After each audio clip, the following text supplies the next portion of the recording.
ఉత్తరాంధ్రకు ఊతమిచ్చేలా దశాబ్దాల వెనుకబాటును పారద్రోలేలా ప్రపంచ పటంలో శ్రీకాకుళం జిల్లా మూలపేటకు గుర్తింపు తీసుకువచ్చేలా 4,361 కోట్లతో నిర్మాణం జరుపుకుంటున్న పోర్టుతో శ్రీకాకుళం జిల్లా రూపురేఖలు మారనున్నాయని పరిశ్రమల శాఖ మంత్రి గుడివాడ అమర్నాథ్, మంత్రి సిదిరి అప్పలరాజు, మాజీ టీటీడీ చైర్మన్ వైవి సుబ్బారెడ్డి తదితరులు పేర్కొన్నారు.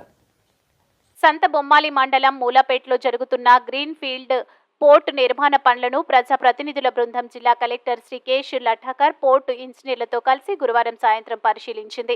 శరవేగంగా జరుగుతున్న పనుల పట్ల సంతృప్తిని వ్యక్తం చేసింది. ఎమ్మెల్సీలు Duvvada Srinivas, Narthu Ramarao, Vardhu Kalyani, joint collector M Naveen, Duvvada Vani, Zilla Parishad chairperson Piriya Vijaya, DCCB chairman Karbi Rajeswararao, Kalinga corporation chairman Perada Tilak, Piriya Sairaj, మాజీ కేంద్ర మంత్రి కిల్లి కృపారాణి, పిలక రాజ్యలక్ష్మి, డోలా జగన్, పాల వసంతరెడ్డి, మేరుగు అప్పారావు, రాజేశ్వరి, ఆరంగి మురళి, బొడ్డేపల్లి మాధురి, జేఎస్ రాజు తదితరులు పాల్గొన్నారు. ఈ సంవత్సరం ఏప్రిల్లో 19th ఏప్రిల్ రోజు గౌరవ ముఖ్యమంత్రి గారి చేతుల మీదుగా ఫౌండేషన్ స్టోన్ అయిన తర్వాత గడిచిన ఒక 6-7 నెలల్లో పోర్ట్ వర్క్స్ చాలా విస్తృతంగా, చాలా ఎక్స్పెడిషియస్ గా ఇక్కడ నడుస్తున్నాయి. రాబోయే రోజులు శ్రీకాకుళం జిల్లాకే కాదు, మన రాష్ట్రానికి, దేశానికి కూడా ఈ పోర్ట్ ఒక తలమానికంగా వచ్చే అవకాశం ఖచ్చితంగా కనిపిస్తుంది. ఈస్టర్న్ కోస్ట్ లో ఉన్నటువంటి మన రాష్ట్రంలో 974 కిలోమీటర్స్ సీ కోస్ట్ ఉంది.